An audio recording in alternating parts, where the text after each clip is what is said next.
When someone mentions gaming, what's the first thing that comes to mind? For most people, it's probably something they boot up after a long day of work or school.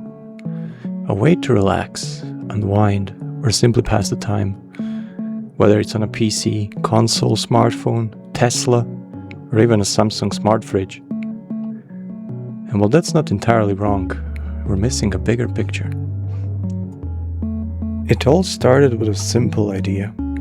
A square bouncing back and forth between two rectangles. A tiny concept that became the seed for something much, much bigger.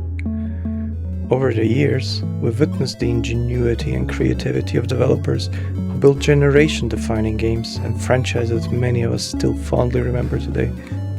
Games like Tetris, Super Mario, even Counter-Strike or Unreal Tournament. Many others. Even decades later, these names still fill us with nostalgia, remind us of simpler, more carefree times. And despite the severe technological limitations of their era, the goal was remarkably straightforward. Make something fun, make something worth playing. Developers had to come up with clever solutions to overcome those limitations. The original Game Boy had a monochrome screen. Mario's bushes and clouds used the same sprite because memory was precious. Necessity bred creativity. Now let's not pretend that the gaming industry was never a business. It always was. Companies wanted to make money and grow. But back then, players rarely felt cheated out of their money they spent. As gaming grew, it created opportunities that previously did not exist. Entire industries and careers emerged around it. Hardware manufacturers, esports, streaming, game journalism, content creation. One shaped the other. At the end of the 20th century and well into 2000s, computers were primarily tools. They were designed to make office work easier and more efficient. And they did so with resources that would seem laughable by today's standards. Fast forward to today, and our machines are capable of incredible feats that would have seemed impossible only a few years ago. And when most of us think of computers now, we don't picture a spreadsheet machine. We picture those RGB glowing, water-cooled, radiator-crammed alien motherships used exclusively for gaming, or scrolling Reddit, or watching YouTube shorts. Or playing that one game of League of Legends with a friend that somehow turns into 6 games and makes you regret not sticking to the 34th motivational video you were watching before. Gaming helped turn the PC into a cultural icon. Countless multi-million-dollar companies grew out of that original bouncing white square. Fierce competition emerged between hardware manufacturers, and even virtual factions formed among the players. Team Red, Team Green, Team Blue. Companies like Nvidia went from producing graphics cards for video games to becoming one of the most valuable technology companies on Earth. So naturally, the games must have become better too, right? After decades of technological advancements and billions of dollars flowing into the industry, you'd expect the choice of games to be endless.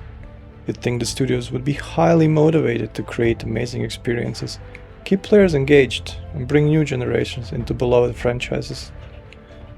You'd think all of that money would result in better games. Sadly, that wasn't the case. Many once respected studios slowly transformed into sterile, corporate giants, increasingly detached from their communities and player bases. Games that once existed to entertain started existing to monetize. Battle passes, pay-to-win mechanics, cosmetics, premium currencies, ridiculous subscriptions, half-finished pre-order bonuses, content designed specifically to extract another few dollars from the player. And the biggest problem? The games themselves slowly became secondary. Balancing, maintenance, and quality control often took a backseat. Updates released with barely any testing. Bugs remained unfixed for months. Paid content sometimes outperformed the game's base content by design. And somehow after all of that, it still didn't stop there. We've seen publishers simply pull the plug on the games they had no problem selling for years. Games that people spent money on. Games that people built communities around. Games that became memories. Even single-player titles are increasingly tied to online services they don't actually need. And when those services shut down, the game becomes nothing more than an expensive piece of memorabilia sitting in your library.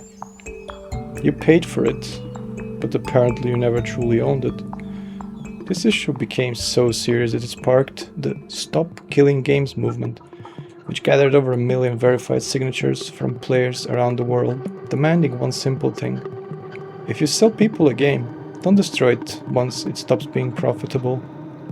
A surprisingly controversial concept, apparently, because for many of us, gaming wasn't just another hobby. It felt like home.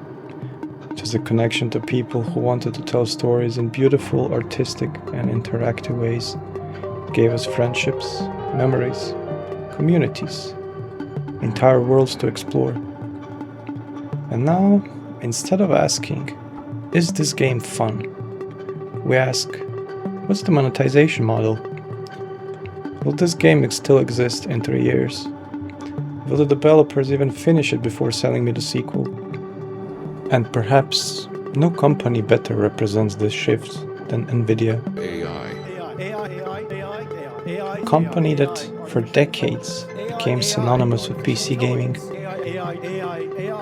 For many of us, building a gaming PC meant dreaming about getting our hands on that next GeForce card. We watched launch events, compared benchmarks, argued online about Team Green versus Team Red, and saved for months just to squeeze a few more frames out of our favorite games. Gamers helped build this empire. Every LAN party, every GPU upgrade, every "can it run Crysis" meme. And then the world changed. Artificial intelligence exploded, data centers becoming the new gold rush, and suddenly gaming, the very market that put the Nvidia on top, started feeling like an afterthought. Why sell a graphics card to one gamer when you can sell entire racks of accelerators to corporations for amounts of money that would make our entire Steam libraries look like a pocket change? From a business perspective, it makes perfect sense. From a gamer's perspective, it feels like being left behind. And maybe that's just the natural evolution of technology. Companies grow, priorities change, and markets shift. But it also serves as a reminder of something important. The same players who stood in line for graphics cards defended brands online, because in an industry driven by endless growth, loyalty only seems to matter until something more profitable comes along.